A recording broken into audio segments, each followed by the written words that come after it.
Good morning, everybody. This is XX and double XX here, and I know this is a little bit complicated for you, but welcome to a patch note video. Today we'll be talking about Fortnite. I know you may be asking, why am I doing a Fortnite video related to patch notes? Is because I want to go through all of them this early so that most of you can get what is going on. I will be reading all of it, so this will be a long video, or hopefully it will be. So let's have a look. The latest Fortnite update is officially live as version 3.49 brings the release of Chapter 3 Season 2, Resistance, filled with new content for players to jump into. As expected, the latest season of Fortnite is looking like another treat for fans as the Seven and IO go to war on the island, leaving nothing but destruction in their path. If you're eager to find out what changed with today's update, this website, if you want to go have a look, Dual Shockers, has put together all of the details and official patch notes for the Fortnite 3.49 update below. So let's go down here. Fortnite Chapter 3 Season 2 release officially begins today with a brand new Battle Pass, skins, map changes, features, and more. One of the biggest gameplay changes to arrive in the new season is the new parkour feature, which allows players to run up the side of buildings. Marvel fans will also be pleased to know that there are even more collaborations inbound as Doctor Strange makes his way to the island as a Chapter 3 Season 2 Battle Pass skin. Plus, Momo's the Prowler will be the secret skin for the new season, with special challenges to unlock him. So basically, once again, Fortnite is going back to collabs as the secret skin now, which is not good for a lot of people. Brand new weapons, such as the homing launcher and the return of helicopters. Check out all the details surrounding today's update and official patch notes for Chapter 3 Season 2 further down this article. Alright, here we go. Here are the changes if you guys want to have a look. Overshield. Building has been wiped out, so that means no more builds. Hooray. To help maintain cover, you may have an overshield on top of your shield. And health. The overshield is your first line of defense before your shield and health take a hit. It's your overshield that'll crack. Your overshield will still recover if it goes all the way down to 0. So, basically, what they're going with here is that they're removing builds for overshields. And they're basically taking a shot at Call of Duty Warzone, or any other Battle Royale game that doesn't involve this. Okay, let's have a look at the movements. Sprinting. Run at the new faster default movement speed. A faster default movement speed means a faster sprint too. This sprint is so fast that it'll mean pocketing whatever you're holding. Give me a second, everybody.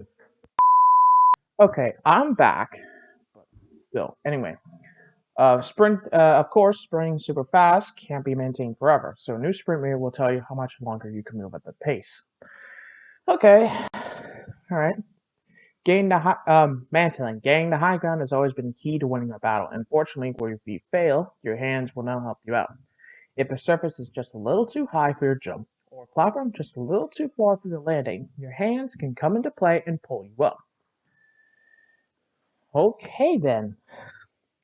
Shoulder bashing. Speaking of sprinting, sprint at doors is to bash the moment with your shoulder. It's probably not very polite, but at least you look cool doing it. Okay, so basically, they're copying Call of Duty a little bit, which is not a little bit.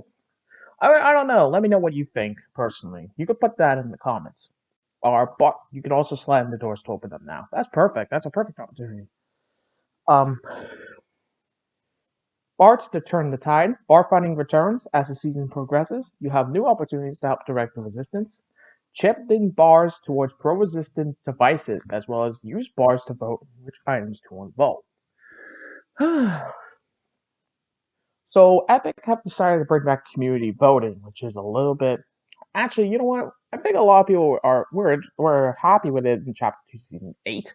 I thought it was great, but now it's brought back again, which is beautiful. A different kind of vote is live right now. Instead of an item unvault vote, it's a turret device vote. Different pro-resistance sites need help deciding where to install a light turret or a heavy turret with the former. With the former, get the classic mountain turret experience, with a slower but beefier ladder. Do heavy damage to vehicles. The first site that needs help is the Sanctuary. So the Sanctuary is still there. Okay. The Armored Battle Bus. There's another way you could tribute with bars right away. Fun in the Armored Battle Bus. Nice bus emoji, by the way. The armored battle bus is a battle bus that's quote-unquote ready for battle. The intimidating metallic machine has just about all the fixings: conquer tires, a cow catcher, or extra ramming power. Oh, so this basically is like the off-road tires, but it has extra ram. Okay. And a light and heavy turret. Oh lord. It's not all business with this vehicle though. If you turn the radio on, it immediately becomes a party bus. Once 100% funded, find an armored battle bus and resistant occupied POIs. Wow.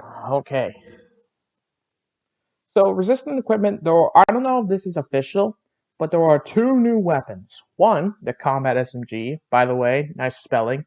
Like the combat assault rifle and the combat pistol. Excuse me. The combat SMG packs a heavy punch. Tame its recoil to get the most out of its expendable power. And the Striker Burst Rifle. The Striker Burst Rifle is a burst rifle with a customized sight. Strike with this 2-shot semi-automatic weapon as you aim with the scope. Now, the Unvaulted Weapons. Oh boy. First up is the Thermal Scoped AR. Finally, it's back, and we've been waiting for this thing to come back. So, it's been adjusted, and now is a semi-auto. It has a faster fire rate, lower damage, and increased recoil. That's actually really interesting. I'm interested. The drum shotgun fires slower, slightly increased damage, tighter spread, and the better fall off. Okay. And the revolver fires faster, reduced damage, but it also has higher accuracy. All right. And then the C4 is back again, but this time it is increased damage against vehicles. 2 exotic weapons come back: the Thermal Scope Revolver and the Storm Scout Sniper. And shockwave grenades come back, so that's perfect. As for these, we have a few weapons that are vaulted, and as you can see, just by this list, the MK has been vaulted, the machine pistol has been vaulted, the heavy shotgun has been vaulted, which is a little bit disappointment, and the grenade launcher is gone. So, yeah. The Ranger Assault Rifle is still here, Striker Pump is still there, Auto Shotgun, Sidearm Pistol, this thing is still here, the Hunter's Bolt, and these 4 exotic weapons. Land and Sky, PY Possession. So, what this is that now that IO is back, there's going to be a lot more to this than before. Let's have a look. The POI Possession. The Resistance and IO are locked in head-to-head disputes to claim the island's POIs. You can tell if a POI is occupied by the IO if you see an IO blimp overhead, Titans, IO guards, and siege cannons. While a POI occupied by the Resistance may feature an armored battle bus, sentry guards, and turrets. IO Blimps. The IO having a bird's eye view of the island may seem intimidating, but you can still access their blimps from the ground. IO Blimps are attached to the ground via zip lines, so zip up to an IO blimp and claim its loot for yourself. How do you get back down? Either use a zip line, use the draft of a fan to begin gliding, or launch yourself with a siege cannon. IO Machinery. It doesn't have any information yet, but we can use the IO's artillery against them. So, the machineries are the following: IO Titan tanks. What's one way to barrel through obstacles? An IO Titan tank. But a Titan's good for more than just strong arming. Fire the Titan's cannon while you drive. If you want to be more formidable, have a teammate control its machine gun turret. So tanks are in here now. IO Titan tanks have a massive amount of health, but their treads can be destroyed if they take enough damage. If this happens, fix them up with a repair torch. Or just fix them up by hand, you can do that too.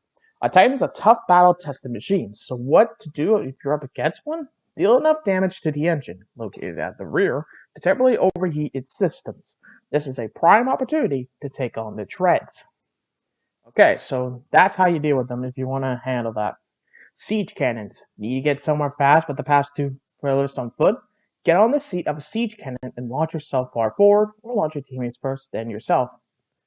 So, basically, if you want to put it like this, they brought back the cannons from Chapter 1, Season 8. Mid-air, you are given the option to deploy your glider, but you won't take fall damage if you don't deploy it. You can still have fun with a cannon even if you don't have travel plans. In addition to using them as a transportation device, keep your opponents at bay by firing projectiles. Alright, so there you go. So this siege cannons are basically the cannons from Chapter 1, Season 8. And I'm glad they're back, but I'm hoping they do a little bit more damage to people. Then again, we can't even do damage to builds anymore, because building is now gone. Have a cow catcher. Chunker's off-road tires have been used to make cars off-road since Chapter 2, Season 6. But this fight against the IO calls for more modification. Available now, throw a cow catcher on your Joyride vehicle to boost its ramming power. Blockades and other vehicles beware. Throw a cow catcher and chunkers on the same vehicle for the ultimate expedition. So the off-road tires give you more speed on off-road. And now the cow catchers can give you better ram damage towards like blockades and other things. The repair torch, a healing item for your vehicles. When your mud flap been subject to explosives, your motorboat's been running too long on land, or your Titan's been targeted at the treads, fix it up with a repair torch. Repair torches restore the health of vehicles, and if they run out of fuel to ignite, fill them back up at a gas pump.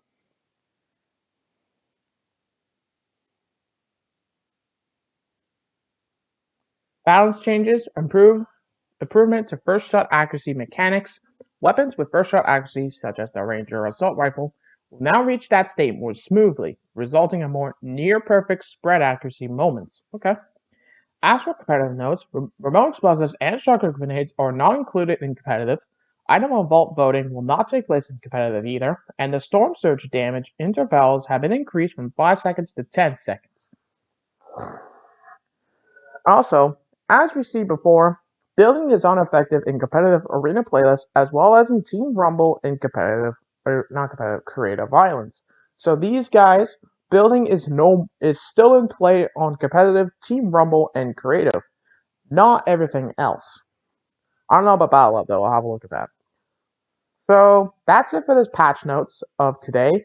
If you guys want to have a look at these patch notes yourself, why don't you go have a look at this website right here? I'll leave it in the link below. So